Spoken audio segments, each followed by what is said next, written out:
Okay, so this video is created to showcase another project of mine called JustDeploy.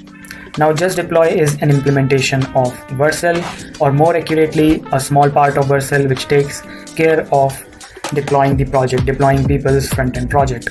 So I've created a beautiful diagram over here to explain you how it works. We also have AWS open up over here and our Postman, so we'll see it in action as well. Our code is over here. So let me first explain you how things work, right? So we have an API server which is running on port 9000. Let me zoom in a little. So users give in the Git repo URL as an input, and this URL is then further sent to these containers that are running on AWS. Now, the job of these containers is to first fetch the project from GitHub, clone the project from the GitHub, and when that is done, they are on to building the project. So the simple command npm run build, right? So whenever the project is built, it is then sent to our object store, that is S3. Another thing that happens is the logs that are generated during the build process, or if an error occurs or something happens, all these logs are sent to a Redis queue by each container. These logs can further be subscribed by a client to see what is happening in the container and what is the progress of their project. Another thing that we should discuss here before jumping into the working of this project is the reverse proxy. So whenever a user, after all this is done, the project is built, it is uploaded to S3, the logs are generated and everything, how the user is going to access their project. So currently our server is running on localhost. So if we take for an example the project ID of the user's project is P1, whenever a request like this is made, like p1.localhost:8000, which is kind of synonymous to how Vercel gives you project slugs to make requests on their domain name, the request goes through a reverse proxy and it is further resolved to the files that are stored in the S3 object. The files are not retrieved from the S3 and then sent back to the user. What happens is the request is simply resolved back to the files that are in S3 object storage. So let's see it in action to understand it better how things are happening, right? So let me just start my files.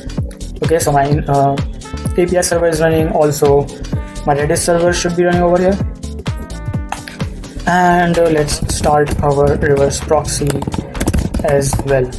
Okay, so both are running right now. Over here, if we go to the registry, I already have uploaded an image beforehand. So here's my image. It was uploaded on 9th July. And we should see a task over here when I start this project. So I have a test project over here. It's a very simple Vite-based project. And if I send a request over here, a task should be generated inside this ECS service or this Elastic Container Service. So let's send a request. Okay, so we got a project slug over here. Let me copy this project slug and let's subscribe to our logs, right? So logs, project slug this, and let's send a subscribe event. Okay, so we have joined the logs and we got our first log that build started for this project slug, big handsome jackal. Okay, so let me refresh this.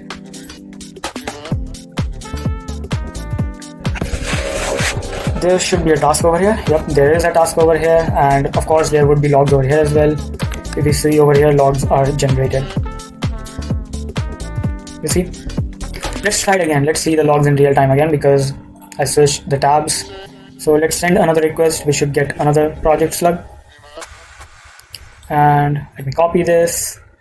Let me subscribe to the logs of this project and send a subscribe event. So now we are joined to the logs that are for panicky abandoned Greece. Let's wait for a while.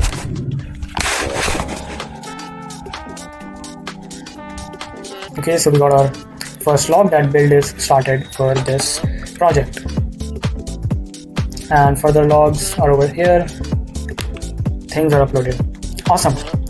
So now let's try accessing the project to see how things are working, right? Let's copy this and let's just do this dot localhost. This should work, right? Let's see, and voila, we have our project. So that is all it's about. I'll upload the project on GitHub as well. You can go through the code. If there are anything you want to discuss or ask me, you can go ahead, ask me in the comments down below, or if you have my email, you can send me a message over there. Lastly, if we check the outputs of our JustDeploy bucket, we can see we have these 2 new folders which we recently created, right? So yeah, that's it. The container also exited. That is taken care of, so that we don't have a further bill. I got a little bill because I forgot to close my containers. So yeah, this will be taken care of later on. But yeah, that's it. Thanks for listening, and yeah, bye, peace.